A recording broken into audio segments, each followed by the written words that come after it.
are live, and thank you so much for attending today's webinar. This is a real special focus on luxury retail, and I'm thrilled we've got a great guest that I'm just going to introduce in just a second. So just to start, today's webinar is going to be recorded, and you will get a copy of the recording and the report directly after the webinar for everyone who's signed up. The challenge that we're going to be discussing today is how do we close the trust gap in luxury retail? We estimate at 213 billion, quite a big figure for you to digest. And what we're ultimately going to do is give you three actionable executive ready insights. We've got a really expert guest who's going to take us through the reflections at a very strategic level. So we're tapping into a strategic lens into these insights. And without further ado, I'd love to introduce Itamar. So Itamar has been a phenomenal partner of Adoreboard, and she has over a decade working with Engine, which she'll introduce in just a second. But her focus is as an associate partner and client director, leading experience, brand, and service strategy programs across a whole range of sectors. You can see very diverse and very varied brands there. I know we have the privilege and opportunity of working with Value Retail, which is one of the most preeminent global luxury outlet shopping destinations globally. So, Itamar, would love to just get an introduction into Engine and your role at advising strategically your clients. Absolutely. Thank you, Chris. Hello, everyone. Lovely to be here. So, as Chris mentioned, I'm an associate partner at Engine. And at Engine, what we do is really reimagine customer experiences. So, we are customer experience specialist consultancy, and we work very closely and very collaborative with our clients to look at their customer journey and where trust might be being built and where trust might be failing those customers, and really hone in and focus on strategically what is happening in the organization, but also very practically understanding what might be some of those solutions that we can help to put in place to ensure that we're building, maintaining, and creating trust throughout. So my role at Engine is really to be an advisory partner to our clients and work really closely with the teams that are looking at what those solutions need to be, and aim to put those in place alongside with the business teams that our clients would have set up for that. Super. And I love the word reimagine, and that's a term kind of getting beyond what typically people would do with journey mapping, thinking about uniquely Engine's ability to quantify trust across the customer journey. I've seen firsthand that idea of the current status quo of journey and then the possibilities and reimagine. So undoubtedly, we're going to get some reflections on that. But Itamar, you're very welcome. So today's agenda, really just 4 points. First of all, I think it's really important to think about why now? Why do we want to go beyond simple metrics, understanding your customers, not as a number and a metric like an NPS or CSAT, understand them as people, understand what are the drivers of trust to then equate that to a revenue impact. This study included 31 luxury brands globally. So we'll dive into a bit on the methodology. And then, Itamar, I'm going to ask you for your strategic reflections on what we're calling 7 decision-ready insights, and then we'll conclude with the takeaways. So, Itamar, we talk about this on a really regular basis. The why now? Why is the importance of thinking about this idea of the customer revenue experience gap? Now, Gartner put this at 83% of CEOs can't connect their CX initiative to bottom line impact.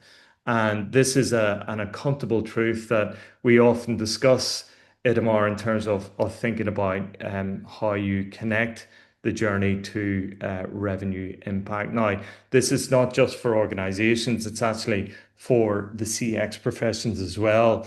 We all remember the famous Wall Street Journal that put NPS as this dubious management fad, and a really startling report from Forrester that says 3 in 5 CX leaders will get fired if they're unable to connect the CX initiative to bottom line impact. So this research, authored by Engine, really goes to the heart of this, being able to connect the drivers of customer experience to the revenue impact. Um, Itamar, I'm going to show the 3 steps to what we say are the real challenge. But in your experience, customers are doing an amazing job on listening to the experience, but it's this distillation of the insight and then connecting that to bottom line impact. That's where I imagine you often see the gaps. Would that be a clear deficit that you're observing in customers like retail luxury, where they're capturing mountains of data, but it's actually taking these actions that matter most? Yeah, absolutely. And I think, many, if not all of our clients will have some sort of customer listening platform, and they're very good at actually collecting data, asking for feedback, getting customers' point of view. I think where organizations really struggle is to then be able, as you say there in that slide, distill that qualitative feedback. Particularly, we have, scores like NPS, which actually track the what, but don't really kind of look into the why. And I think that why is really where, I guess, what we call Engine, the gold nuggets really sit, right, in terms of the insight, and what customers are really feeling and what they are really kind of gaining, I guess, from the promise that the brands are making. So it's really being able to connect the dots between what customers are already saying, the data that our clients already have, and then be able to make sense of that to understand what are the really practical key steps that we can take to make sure that we are moving that score, that we're moving the dial for the brand, but also we're making sure that our customers are really connecting with that brand emotionally, and we are seeing them stay loyal to that brand and be happy with their purchases, and ideally continue with that brand for many, many years to come. Superb. So I think that's the challenge and the scene that's being set up just by way of methodology. So this was a collaborative initiative with Engine leading the insight work, but there was a sum of 19,344 customer voices that were processed across 31 luxury brands. And what we've been able to do is to then think about, well, we're trying to connect the experience data that Itamar's just talked about to this revenue data. So on one side, we've been able to quantify human trust. And then on the other side, we're then thinking about, well, each row of data represents a customer lifetime value, and actually being able to work out, well, what are the drivers of that? Now, in doing so, we collaborate very closely with Engine. Their team have access to an ability to analyze comments at scale. So the study was able to analyze, 19,000 data sets in minutes. And from that, the study was able to identify the themes. So in this abstract example, we're seeing that people have issues with the Starbucks app. We can quantify that from a trust perspective, and then we can then start to predict if they improve that, what is the actual metric improvement, to then thinking about the customer revenue impact from a potential churn perspective. So in this study, we're able to generate those insights at scale and prioritize what we learned, understand the attributes of the insight, what customers were saying, and then ultimately the revenue impact. Now, we've customized those insights in this particular report to focus on 7 decision-ready insights. And with that, we have the ability to then generate the automatic action plans that customers of Engines and others are able to then take an action. And often it's that speed to insight that's so vital. When a luxury customer walks out of the retail store, it's often in what you do in the first 24 hours to 48 hours. So part of the ability is to send those insights direct to inbox to then generate the insights. Now, you're now an expert on the methodology. You understood how we collected the data, how we brought that together and analyzed it. It's now setting the scene for those insights. So, Itamar, I suppose when you're to look at the overall picture here, we can see what we're calling the trust gap. I suppose in luxury, it's all about the product, right? But the core insight is what happens after people walk outside the store. So, I suppose from your experience and putting a strategic lens, I suppose a big surprise there that it all was in the after they've made the purchase, the expectation is so heightened from the emotional anticipation of delivery of that. I suppose you were quite surprised then to find that actually it was in the post experience that caused the biggest challenge. Yeah, definitely. I think traditionally in retail, the in-store experience is where I'm going to call it the brand promise, right? Really shines. It's the platform to bring staff together, display the product, have an amazing sensorial experience. And then what happens when you step out of that physical store is as important. And I think because luxury retail hasn't traditionally been that type of sort of sector where you do purchases online because of the high cost of the product, then this is where we see some of that kind of failure at the moment sort of happening. And a lot of the brands have been really good at setting up and really trying to connect the qualities of that in-store experience with that kind of post-purchase digital follow-up, etc. But I think there's a lot more opportunity in that space to potentially be able to provide that service to customers and also ensure that that experience and that trust that's being built maybe with the person you're engaging with in store continues post that, and ideally return that customer to the store and connect them with all the other touch points that the brand might be offering. Superb. And just to add a bit of narrative to what you're seeing on screen. So what we've done is taking a snapshot of a number of themes.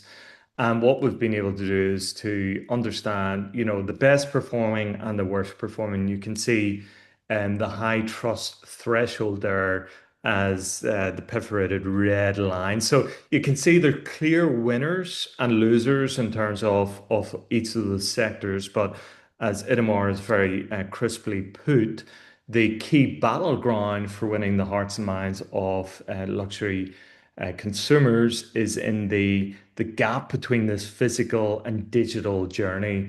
I suppose your observation from journeys and how those translates from a physical experience to digital, that's often where it breaks down. Itamar, would that be a good, kind of key battleground where you're seeing brands really differentiate and win?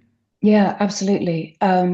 Particularly in luxury retail, emotion and what the customer is feeling is so, so important. Brands in luxury retail really build their promise around that. What is that emotional outcome that we are providing to our customer, as well as the quality of the product and the design? So, what customers are buying in luxury retail kind of really is that premise. And I think, again, sort of in store, that can be delivered in a way that customers really understand, right? That physical world is much easier, I suppose, to provide that emotional component. When you don't have those cues, then the brand has to work a little bit harder to create that emotional action. And I think that's really where we see kind of some of the really big opportunities to start to do that. The follow up, the how do you sort of innovate on some of the digital touch points? How do you design basically for trust outside of the store? I think is really important. Superb, and I think that's very clear in terms of how we've set the scene. So let's dive into a bit more detail. So if we go to the first insight, and with seven in total, I'm going to give a bit of a context and then invite Itamar to provide a strategic kind of reflection on each. So for to look at the first challenge, as we've just chatted through, what's interesting about the in-store experience, commands around 15% of the overall, reflective experience from consumers. And you can see that it's generating overall low trust. So we can see that real challenges around the controlling I suppose when we think about people, process, technology, when it comes to the in-store experience, it's very much around the people, and we can see, some of that challenge around the expectation of what service they expect from people, and that gap being challenged. We can see, a very clear challenge here articulated by the customer. Absolutely appalled by the Server 3 sales associated. We encountered unwelcoming and rude. We can see the sale loss then in the people experience. We can see that that's a clear revenue impact across all the brands, 41 billion. And we can see that their rating would go up 5% by delivering on a better in-store experience. Itamar, it's as simple as better training. How do we start to think about this, I suppose, interconnected touch point in the in-store experience? Where do we begin in terms of thinking about this? Yeah, like I said before, the in-store experience is very much the stage, right? And you have a lot of things that are at play there. I think with this particular component and these insights around staff, what we typically see when it comes to training programs around frontline staff is that a lot of them focus on process and spend a lot of time kind of thinking about how to ensure that all the operational components are working, to make sure that that purchase is done, that it's tracked, that we get the customer details, that we sign them up to our loyalty program, all those sorts of things that happen in store, how to wrap the product, all of those kind of really beautiful things. But what I've seen a lot is that within those training programs, the purpose, the emotional component of the brand doesn't really get the time and the depth that it deserves. And we would argue it's as important as that operational component. Those two things have to work together because, the sort of that purpose, that component of that emotional is where the belief is created with the customer, right? And luxury brands, that is really where you gain customers, as they believe and they connect with you and what you're offering and your product, and that emotional outcome you're trying to create. So the staff are really a component that have to embody that. And I think sometimes, not always, training programs can sort of dedicate less time to that. And I think it's really where that sort of needs to be ramped up a little bit and looked at in depth. I love that idea that, in a bid to control the experience, right, we focus on process. And what you're clearly articulating is this difference between transactional experience and emotional. And, this is where you kind of almost have to color in the dotted lines. It's often up into the individuals of how they respond Yeah. to that interaction. So these are, I suppose, the moments of truth of what you would typically call. But I really love that, and we've seen that ourselves, where if you focus on almost using the customer feedback and turning that into your training program around the emotional states and emotional needs, that can really provide better connection, better resolved issues in those moments where the customer is looking for different things in that moment. So I really love that insight, Edamar. If we're then to link that to, I suppose, the second insight is, okay, we've got the in-store experience. We're now thinking about, well, there's nearly as much customers complaining about the digital experience generating low trust.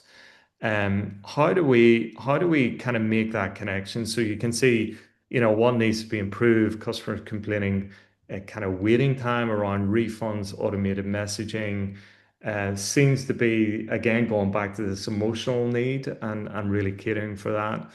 Dealing with people in terms of reps via emails or chat, again, going to the rude interactions, frustrations over, I suppose, an element that we often overlook, right? We partner with third parties to do delivery, but that is actually often the customer doesn't see that. They just see the brand experience. And this really being articulated by, what customers are saying, ordered to presence, emailed several times, heard nothing back, really surprised by how the poor service is.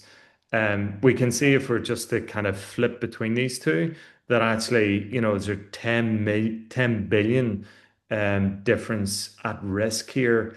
And obviously, a lower potential rating, but this is, I suppose, come into clear focus, this kind of transition between the in-store experience and digital. Itamar, again, how do we reframe this in terms of how do we Yeah. make those connections?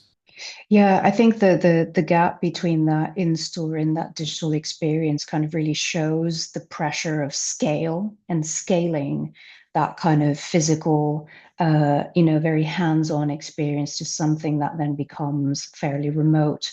And, online, none of those cues that you can observe and see and kind of feel in store exist. So when you have things like automated responses or packaging that comes from that third party, delivery partner, then this is where you have kind of no way of compensating or regaining back that customer, right? Because I think a lot of the times is you can sort of work with physical cues in store and you can see perhaps that something's happening and the people there, the frontline staff will go and recover that customer, right? There's an immediate response because, you can see what's happening.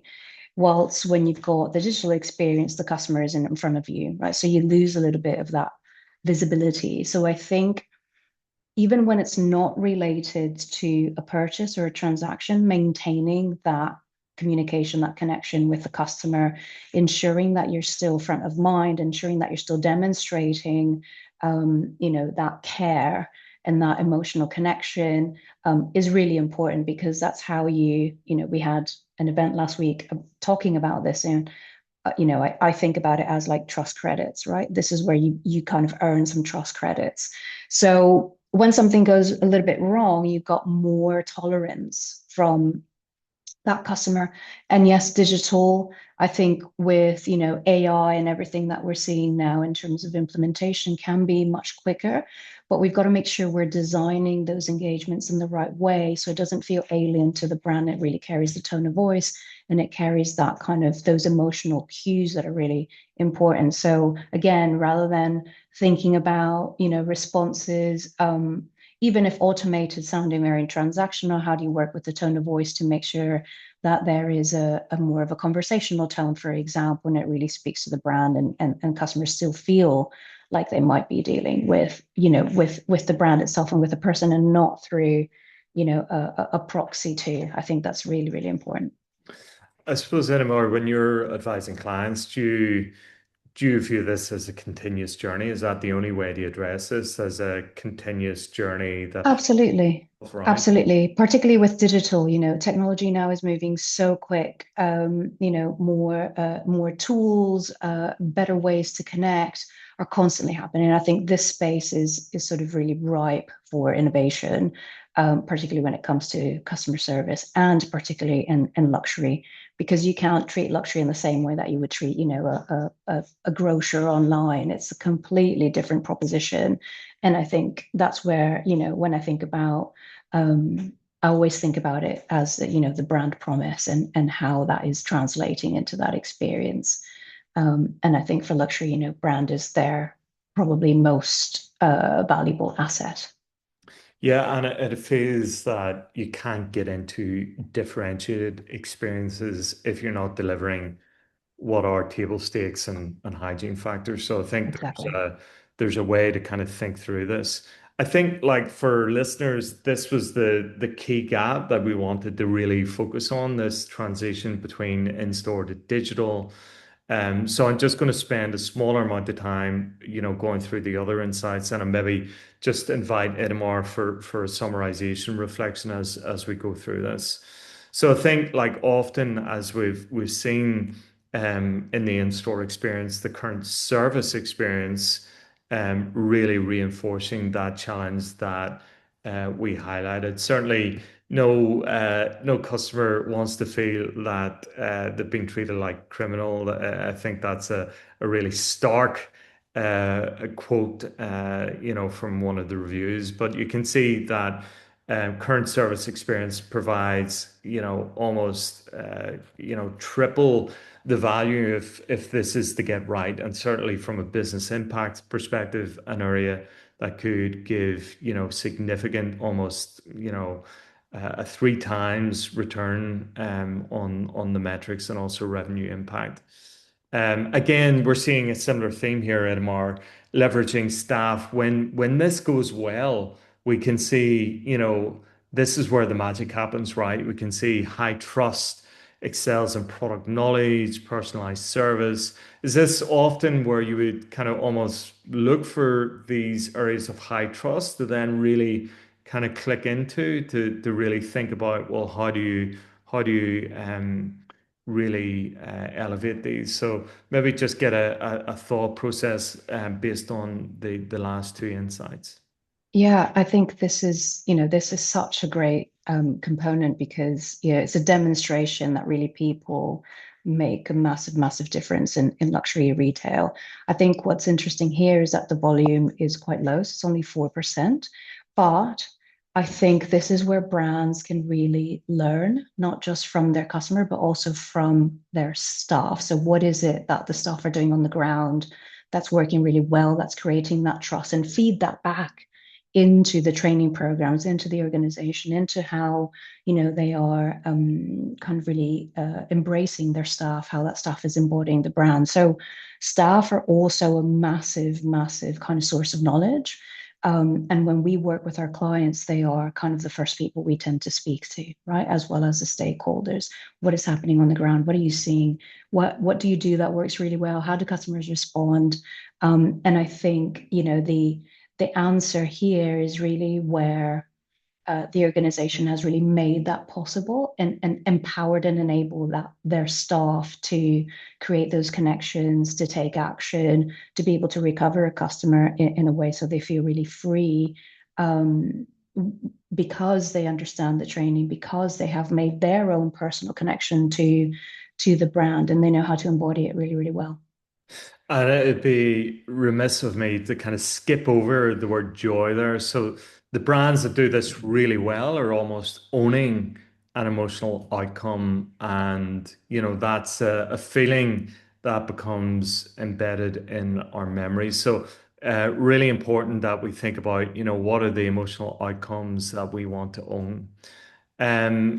Similar thing, impersonal treatment, lacking personalized attention, bespoke experiences, right through to, I suppose, current attention, in terms of repairs. Again, some brands really excel at this. Impersonal responses as well. Again, a low volume driver, but often the ones that are doing the opposite that we can see here at MR. Again, driving high trust, we can see this really coming clear. I suppose the idea of surprise and delight, and also acts of courtesy, things that we weren't expecting coming through. Where do you start when you're thinking about tailored, personalized experience, or delivering the things that are often intangible in those journeys? Yeah, it's really interesting because I think a lot of the low volume there kind of implies that this just happens by accident, right? It's just like, oh, I came across someone, they did a really great job, but that doesn't really happen every time. And I think the brands that do this really well is because they have actually designed this really, really thinking about it in a systemic way. So it is a system, right? And as you said before, environment, people, technology, when those things are all in sync and they are all working towards that same outcome of building trust as an ecosystem, that's where you see this kind of tailored experience really shining. And again, I think for luxury, where you have customers that, their expectation is that they want to feel like this brand really knows me. They really want to connect with me.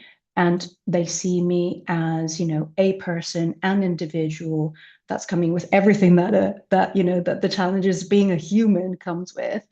I think those are the brands that do really well for tailored. And I think the other thing is that it doesn't necessarily have to be the brand delivering that. That's where you leverage partnerships, and that's where you can really kind of make sure that you're almost building this community that allows customers to have those tailored experiences, because I think it's really tapping into customers' worlds and not just thinking about, again, that transaction and just your product, but who are your partners that you can leverage and that you can connect to that really help you also deliver that promise and that emotional outcome. Super. And I suppose what we're seeing is these kind of chinks of light in terms of like trust builders that if the brands really, take note of these, that could be a really significant differentiator. This is a biggie, right? The returns and after sales, big surprise here. Seems a bit of an afterthought. Unresponsive customer support, automated responses, that idea of scale that you just talked about earlier, the role of AI in that. Is this often we kind of assume that we're going to have a waiting experience and the brands do a bad job. So is this, how do we get to grips with this challenge here of low trust on an area that they've purchased so that there's no way back, or how do they recover that experience, and how do they differentiate here? Yeah, I think after sales, as well as, when it comes to product quality, which I think is our next insight that comes in, really customers are buying confidence and they're buying a relationship. And those two things are extremely important when it comes to trust builders, right? If we think about not as a brand, but if we were a person and we're making an agreement and we're making a promise to someone, we're going to make sure, if we care about that person, that we're going to deliver on that. We want to be reliable and we want to maintain and strengthen that relationship over time. So, when refunds are slow, or responses are automated, or maybe a product fails, right, because of a manufacturing default, or perhaps it got damaged in the process of being delivered, this tells customers that we kind of stop caring. And I think that component, again, for luxury retail clients, feeling known, feeling cared for, feeling valued is extremely important. So when things like this fail, the trust loss is quite high. And also post-purchase is the last impression, right? So it's potentially the last thing that customer is going to remember about you. So I think, sometimes some of this becomes an afterthought because the in-store experience is so important for luxury brands, but we've got to remember that what follows afterwards is actually what customers are most likely to remember, particularly if you don't do that well. Yeah, and it's often when things go wrong and it's the response to that that can really build loyalty long term. Just want to, I suppose, recognize we're coming towards the end of our discussion. We're going to conclude with some takeaways, but that product quality expectation tying in to the previous kind of returns, refunds challenge. People expecting more from luxury quality brands and that not being delivered. Again, a low volume, but kind of ties to the core value proposition of luxury retail. Is this a broader challenge for the sector as the overall sector and discretionary spend shifts? Are they looking for ways in the same way we try to scale through automation? Is this providing shortcuts that they really can't afford? Yeah, I think in the luxury sector, lots of brands are competing for the attention of potentially a smaller pool of customers that you might get, outside of luxury. So I think the customer expectations are being set already by your competitors and potentially other luxury kind of offers that are not necessarily based on brand or product, right? They might be based on luxury experiences. So, when you've got components of things like a product that might fail in the sense that perhaps the materiality of that isn't meeting those expectations. Customers really wonder why you can't deliver on that because their expectations are so high, not only because of your brand and potentially, your communication and your promise and your marketing, etc., but also of every other experience that they are having. So if this brand can deliver this, why can't you? And that is the question they're really asking themselves when these kind of things happen. Yes, low volume, but not one to overlook is what I'm hearing, Absolutely. Mar, a really important reflection. So we're at the point of the takeaways. And I suppose before we jump into that, I'm just going to quickly summarize, I suppose, the core findings of the report. So really, the biggest challenge is we find that there is a trust gap between the trust builders and those that are eroding trust for customers. We can see that there's a 38.5% difference between the ones that are doing a phenomenal job and the ones that are lagging. We've seen that from our discussions that there's a broader challenge for the industry, some 213 billion at stake in terms of the core challenge. We've really drilled into the in-store service experience as one of the highest impact areas. And we're seeing that after sales is the number two customer revenue impact drivers.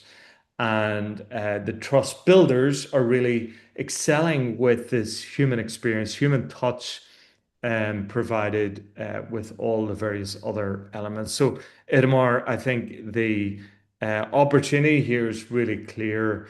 I suppose your perspective on some of the key takeaways, some of the trade-offs that need to be made in terms of building trust and delivering on that brand promise as you clearly set out at the start. Yeah, absolutely. And I think we also have to, the way I see it, it's not only just a trust problem, it's also a problem of consistency and a consistency across these channels that we already mentioned. So you want to make sure that those trust builders are performing in a really consistent way. And making sure that, the message around moving from promise to delivery is really resonating and is really maintained. We can't forget how important that is to ensure that that consistency is being met, that brand is being embodied by absolutely everyone who is, kind of responsible for delivering against it. And I think, really having someone who owns that whole journey or having visibility of that whole journey and being able to measure it in a way that really points you very early and gives you signals of where things might be at risk so you can really take action. I think the brands that are able to close that gap are going to be the ones that are going to, change quickly and also last longer. I love that as the core reflection. And really, I suppose if you've liked what you've heard and want to learn more, Engine are a world leader in reimagining customer experience, and they've a really phenomenal track record, as you've seen at the start, working with some of the world's most famous brands.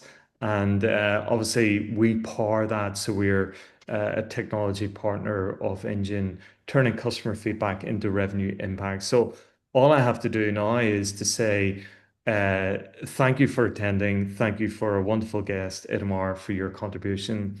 The core call to action is that if you would like your decision ready insights or your trust gap report, we're going to offer that as a way to continue the conversation. So you'll get a copy of the recording, a copy of the report, and a way to, I suppose, get a conversation with yourself, Idamar, and your team in terms of thinking through the individual trust gap reports for the brands. So 31 brands covered in the report, and certainly more conversations to be had. So all I have to do is to, I suppose, conclude by thanking again Itamar for your wonderful contribution and looking forward to the wonderful conversations that will happen in the weeks and months ahead. So thank you so much for attending today's webinar.